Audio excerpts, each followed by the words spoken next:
Body language basics. When you go in for your interview, you want to make sure that you appear professional, engaged, and the last thing you want to appear is nervous. Well, if you're anything like me, that's a tall order. So a lot of people will feel quite anxious during an interview. If you practice for your interview, you'll feel less anxious than you will feel if you haven't practiced. The more preparation you do, the more you're going to feel like you're on top of it. Make sure that you have a good sense of what you should be wearing in this situation. Attire for something like a job interview can vary, but you probably have a pretty good idea of what's professional and what isn't. Personally, I think for me, I would always err on the side of going with a safe look, something that looks tidy, something that isn't too over the top one way or another, unless you really think that that's going to make the impression that you want.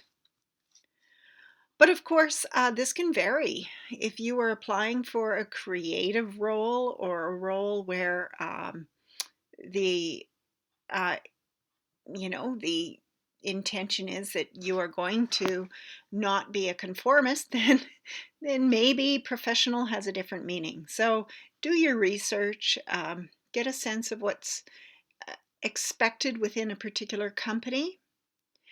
And just know that even if a company is a little bit outside of the mainstream, in the situation of an interview, they're probably going to be looking for a professional look, or at least something that passes for professional within the culture of that company. Make sure you put some thought into it. Now, as far as the body language of the interview goes, here are a few tips. I've taken some of these from the Knock 'em Dead Job Interview book by Martin Yate. Some are from my own experience. Now, I'm kind of an anxious person in situations where I'm uncomfortable. So when I walk into a situation where I know I might feel anxious or agitated or stressed, I um, I really think about that. And so I do things that will help me to calm down.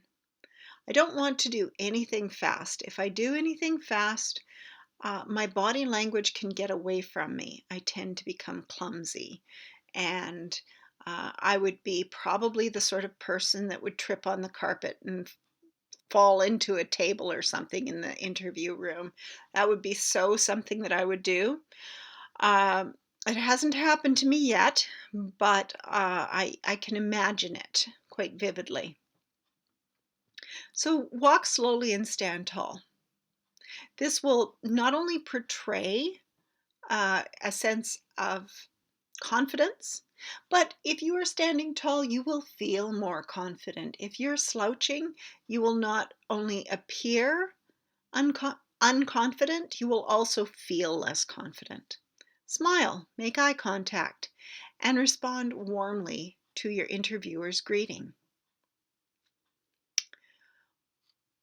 Once you sit down, make sure that you keep your head up and maintain eye contact throughout the majority of the meeting. You don't want to make your eye contact creepy, obviously, but you do want to make sure that you are meeting your interviewer face to face. Smile when you get the chance. Smiling makes a huge difference. If you are smiling, people feel like you're approachable, like you're nice to be around, that you're trustworthy. So if you're not a smiler, well, uh, I'm not sure what you want to do about that. Maybe you want to try to see if it's something that you can work on, or maybe not, but certainly it helps. As long as it doesn't feel too unnatural for you, try opening the palms of your hands to the ceiling as you talk. I mean, don't make this habitual, but it will make you appear more open if you do it occasionally. Use mirroring techniques to reproduce the positive signals that your interviewer sends. So, say the interviewer leans forward to make a point, you might lean forward slightly as well. This makes you appear more engaged. And not only does it make you appear more engaged, you will feel more engaged as well. Some of you are probably already really good at this. I think that people who are interested in communication tend to be better at these sorts of empathic gestures. Try to keep your head up as much as possible and don't slouch in your seat. If you're slouching, it will make you look like you're bored or uninterested or unprofessional. Try to stay calm. So, with this, again, try not to hurry your movements. If you allow your movements to speed up, they can get away on you. Now, maybe this isn't true for everyone, but I know for myself, because I do tend to get uh, a little bit anxious or a little bit nervous in these kinds of situations, I will try to slow myself down. You'll notice that when I'm teaching in class or when I'm recording these videos, when my voice gets fast, you'll notice that I start to stumble. This is a similar kind of a thing. When I allow my speech patterns to move too quickly, they get ahead of me. This is a similar kind of a thing that our body does when we get a little bit anxious. And then remember to breathe. Remember to breathe and remember to relax your body.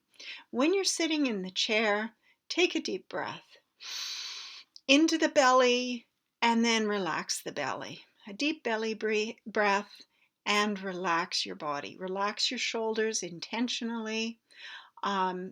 Sit yourself down, keep your spine straight, but also allow your hips to sink into the chair.